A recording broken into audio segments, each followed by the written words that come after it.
Om te bid vir jou huweliksmaat, kom ek gee 'n bietjie advies, bietjie raad, hoe kan 'n mens bid? Ek wil net gou hê dat ons 'n paar dinge gou moet verstaan. Die feit dat iemand getrou is genade van God.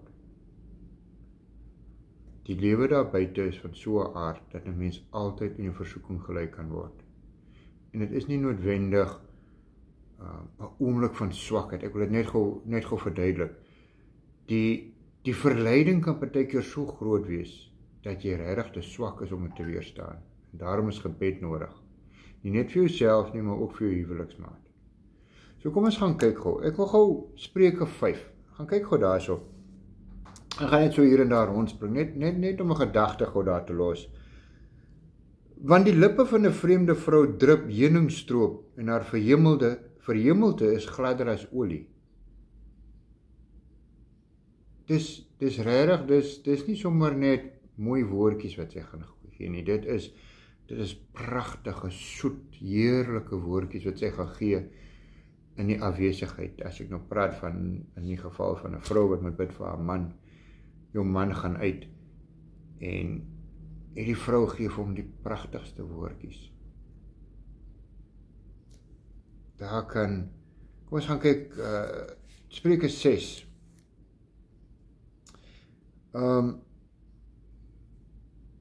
Vers 24, Spreuke 6. Om jou te bewaar vir 'n slegte vrou, vir die gevlei van 'n vreemde tong. So die woorde is daar om jou te mislei, om jou te verlei. En jy kan nou daar gaan lees na al die nagevolge, maar ek wil net hê dat elkeen van ons moet verstaan dat die versoeking is enorm groot. En wanneer ons bid, is ons geneig om te bid, Here, ek wil nie graag hê my man of my vrou moet my in die verleentheid stel, of my hart breek, of my so seer maak deur ontrou te wees nie. En jou hele gebed en jou hele smeking gaan net om jou. En dit is wat ek vandag graag by elkeen van julle wil uitbring. As ons gaan kyk hoe groot figure in die Bybel gebid het, hulle het altyd gebid na die wil van God. Moses as voorbeeld. Moses het altyd gebid en gesê, maar Here, dink 'n bietjie aan die naam. Abraham toe hy gepleit het vir net vir een regverdige op wat toe nou gered is, vir Sodom en Gomorra. Die gebed het altyd gedraai weg van ons as mense af na die wil van God. So kom ek gee gou 'n paar voorbeelde. Kom ons blaai gou na Hebreërs 13 en dan lees ons gou net daar vers 4. Ek weet ek gaan nou net 'n versie gebruik, maar ek gelees die hele gedeelte om dit altyd in konteks te kry. Maar daar staan, laat die huwelik in alle opsigte eerbaar wees en die bed onbesmet, want God sal hoereerders en egbrekers oordeel.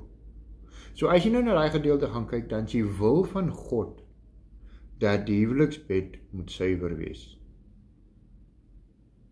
En dit is wat jy dan bid. Dan bid jy in terme van wat God se wil is. Here, dit is u wil dat ek en my man, of as dit die man is wat ek en my vrou, dat ons die huweliksbed moet suiwer hou.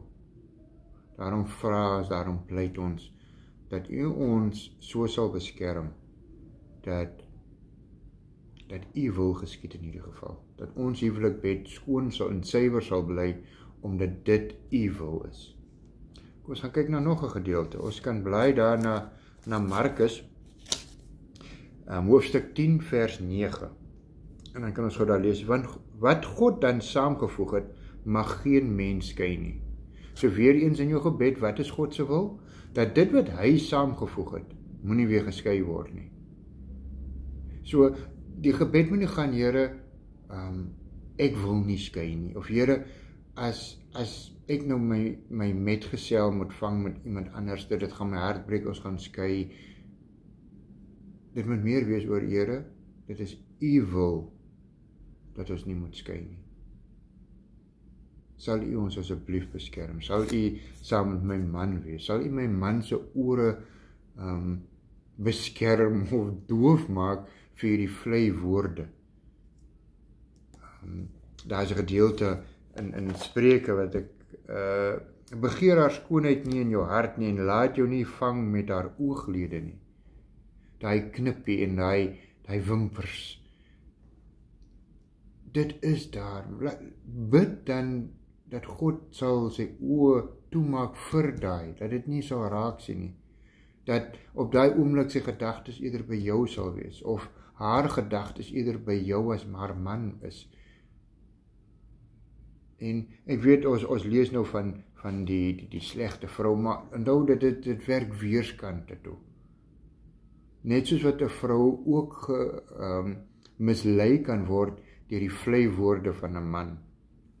Ons weet altyd as jong meisies, die mans weet net presies die regte woord om te sê en jy is my hele wêreld, ek sal alles vir jou doen en ek sal sterwe vir jou en as jy gekry het wat jy wil hê, dan sien jy hom net nooit weer nie. Kom ons gaan kyk na 'n ander vers, Matteus 6 vers 13. Lei ons nie in die versoeking nie, maar verlos ons van die bose. Dis 'n smeekgebed. So ons vra Here, asseblief moenie ons nie eens in daardie versoeking inlei nie. Ons is te swak. Dit is nie my liefde wat my getrou gaan hou aan my vrou nie. Dis my vrees vir die Here wat gaan help, maar is uitsluitlik die genade van die Here om my as man of my as vrou getrou te hou in ons huweliksbed skoon te hou. Kan ek uit my eie krag uit doen nie? Moet jy dit van jou man of van jou vrou verwag om dit uit hulle eie krag uit te doen nie? Dit het niks te doen met wat 'n opofferings jy gemaak het, wat hulle getrouheid bepaal nie. En ek dink dit is waar baie van ons vrese inkom. Ons is bang die ander persoon kan ons geliefde meer liefde gee, of meer aandag, of beter behandel. Ons is baie keer, hulle is mooier, hulle is slimmer, hulle het geld. En dit maak ons twyfel in onsself. En dan verwag ons van mense om getrou te wees. En dit is ongelukkig nie so nie.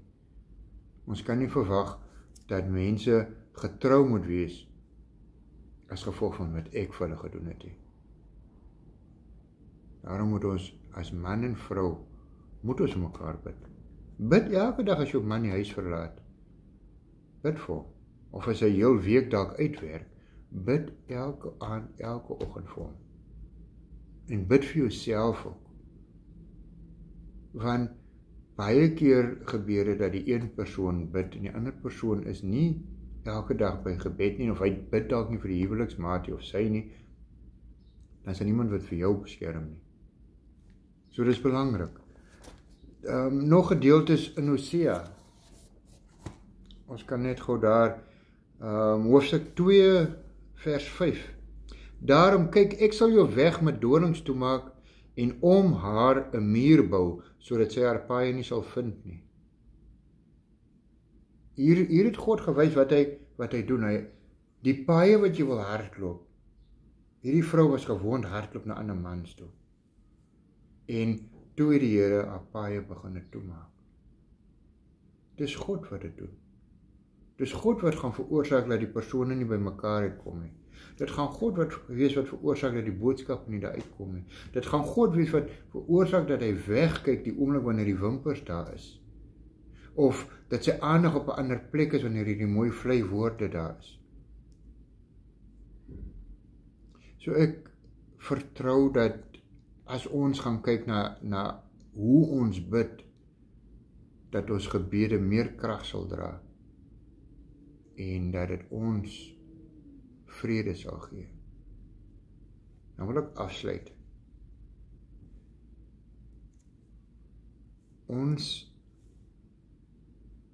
Kom ek vat dit gou as 'n vrou. Daar is 'n geskrif wat sê, die vrou moet stil wees, en dit is hoe sy haar man oorwen. En die moeilikste ding wat ek dink waar ons baie kan kom is, wanneer ons wel moet uitvind dat ons wederhelfte ontrou was, of ontrou nog is, om dan op te tree en hulle te kan vergewe. Want ek dink altyd, ons is baie keer so bekommerd dat, of vrees dat die ander persoon ontrou gaan wees. Maar as jy nou in 'n lang huwelik al is, en dinge draai per ongeluk dat jy die een is wat oor die tou trap, sou jy 'n tweede kans graag wou gehad het? Dis 'n baie moeilike ding om te antwoord, en ek weet ons almal se eerste antwoord is nee, ek sal nie. Ek gaan nie die persoon vergewe nie, maar ons verwag van Jesus Christus om ons te vergewe. So as jy met die gesindheid gaan dat jy gaan bid vir jou huweliksmaat, en ongeag wat gebeur, gaan jy jou kant van jou ooreenkoms nakom. Onthou net, jy het beloof, die dag voor die kansel, tot die dood ons skei, deur goed en kwaad, deur goeie tye en slegte tye, gesondheid en siekte, gaan ons daar wees. Ongeag wat die ander persoon doen. Die ja antwoord het nie 'n maar gehad nie, jy het net gesê ja. Jy het nie gesê, ja, ek sal getrou bly, of ja, ek sal tot die dood ons skei, as jy. Jy het daar gesê, ja, kom jou kant na, ongeag wat jou huweliksmaat doen. Ek weet, dit is moeilike woorde wat ek sê, en ek verstaan. Ek gaan ook sê, nee, ek is klaar met jou. En baie keer kom hierdie gerugte, en ons hoor die gerugte, begin normaal hier agter in die kop, en op die ou en dan dryf ons eintlik ons lewensmaat weg, in plaas van hom in te trek. Jesus het vir ons 'n tweede kans kom gee. Kom ons wees bereid vir iemand anders ook 'n tweede kans te gee. En dalk gaan al hierdie probleme weg. Alle sterkte, alle voorspoed, alle seën. Tot volgende keer.